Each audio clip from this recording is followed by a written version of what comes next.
5 ہجری میں ایک غزوہ پیش آیا، غزوہ دومۃ الجندل۔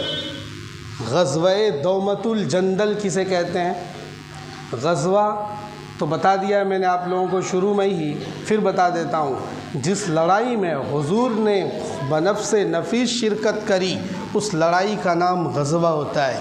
27 لڑائیوں میں حضور نے خود شرکت فرمائی، جن میں سے 9 لڑائیوں میں لڑائی لڑی گئی، جن میں سے 9 میں لڑائی ہوئی، آپس میں مٹبھیڑ ہوئے، ایک دوسرے شہید ہوئے۔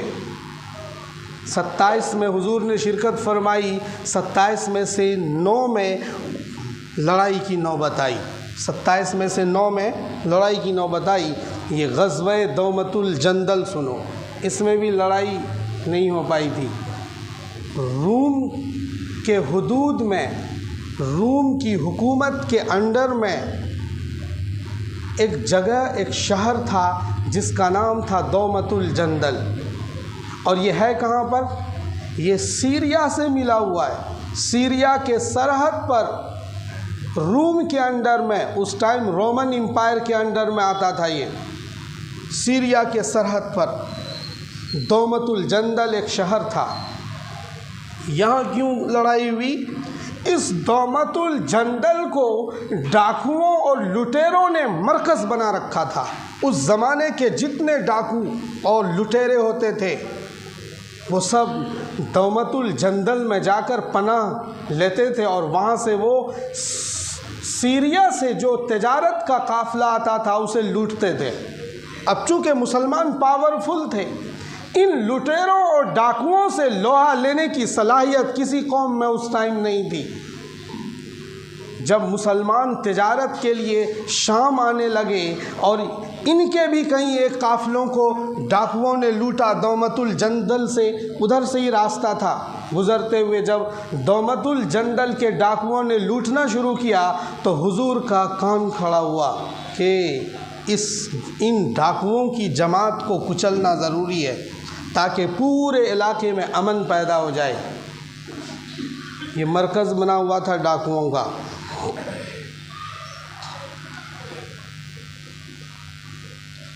حضور نے صحاباؤں کا لشکر تیار کیا اور تیار کر کے دومۃ الجندل کی طرف آپ بڑھے، اور یہ ربیع الاول کے مہینے میں آپ نکلے تھے مدینے سے۔ ربیع الثانی میں 25 ربیع الثانی کو واپس ہوئے، گویا کہ 1 مہینے سے زیادہ کا سفر تھا یہ، کیونکہ دور بھی بہت ہے مدینے سے۔ یہ ڈاکو اتنے خطرناک تھے، کتنے خطرناک میں آپ کو کیسے بتاؤں؟ جیسے چنبل کے گھاٹی کے ڈاکو، ہندوستان میں اگر اس کو تشبیہ دی جائے تو کیسے دیں گے؟ چنبل کے گھاٹی۔ چنبل تو سن رکھا آپ لوگوں نے، چنبل کے ڈاکو فیمس ہیں، جدھر کی وہ پونم دیوی نیتا گزری ہے۔ پونم دیوی کو تو سب جانتے ہوں گے، پھولن دیوی وہ ادھر کی تھی، وہ اس کا بڑا میٹر ہے، اس پر موویز بنی ہوئی ہے۔ تو چنبل کے ڈاکوؤں سے بھی زیادہ خطرناک پاور میں تھے دومۃ الجندل کے ڈاکو۔ حضور نے ان پر ایکشن لیا اور دومۃ الجندل کا آپ نے محاصرہ کیا۔ جب آپ وہاں پہنچے دومۃ الجندل شہر میں تو ڈاکوؤں میں بھی ان کو بھی پتہ تھا یہ مسلمان ہیں، یہ صحابہ ہیں، یہ حضور کے ماننے والے ہیں، یہ محمد کے ماننے والے ہیں، بھائی ان سے پنگا لینا بہت مشکل ہوگا۔ تو دومۃ الجندل کے جتنے لٹیرے اور جتنے وہ تھے ڈاکو سب وہاں سے بھاگ گئے، اور دومۃ الجندل میں جتنے بھیڑ بکری گائے یہ سب سامان سب چھوڑ کر وہ بہت دور بھاگ گئے تھے۔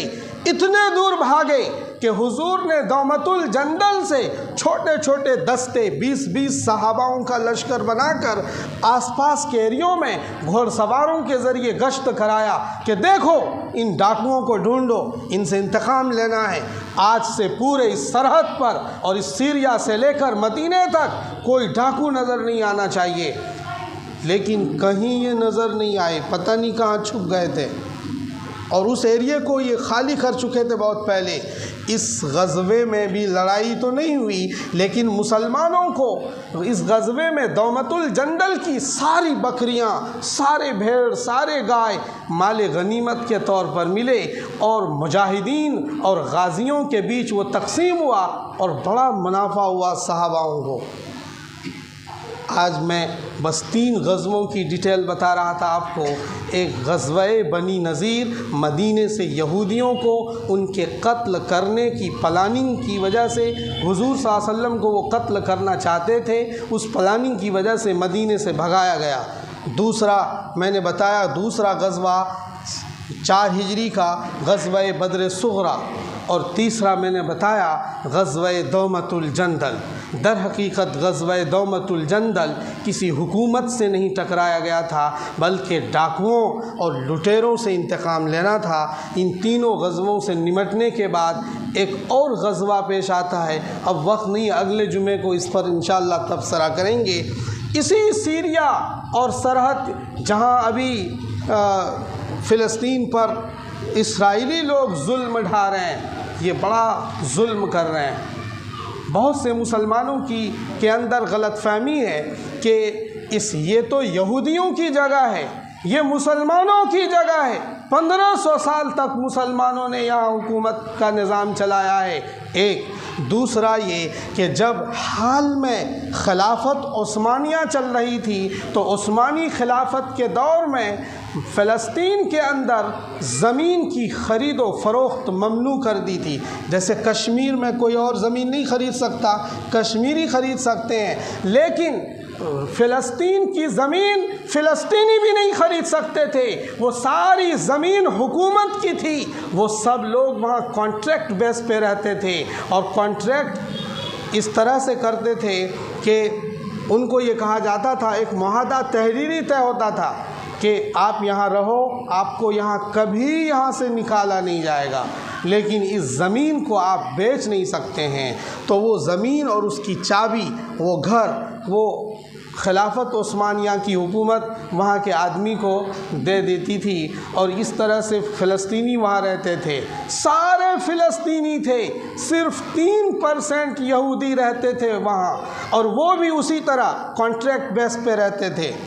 بعد میں جب برطانیہ کا قبضہ ہو گیا تو برطانیہ نے خلافت عثمانیہ کے حکمرانوں کو، بعضوں کو قتل کیا، اور بعض وہاں سے ترکیے آ گئے۔ ترکیے میں آنے کے بعد وہ جو دستاویز کا مجموعہ تھا جس میں کانٹریکٹ تھا فلسطینیوں سے کہ آپ یہاں رہو، الارض المقدسہ کی زمین بیچنا منع ہے، تو سارے دستاویز اس حاکم نے، جو ترکیے کا تھا، عراق کے بادشاہ، عراق کا ایک بادشاہ تھا، اس کو دے دیا۔ عراقی شاہ فیصل تھا، ایک شاہ فیصل سعودی عرب کا کنگ تھا، وہ نہیں، ایک عراق میں فیصل نام کا آدمی تھا، اس نے جارڈن کا جو ابھی موجودہ حکمران ہے اس کے دادا عبداللہ اول کو وہ سارے دستاویز دے دیے۔ عبداللہ اول نے برطانیہ گورنمنٹ کو یا تو بیچ دیا یا اپنی پوزیشن بنانے کے لیے یوں ہی فری میں دے دیا۔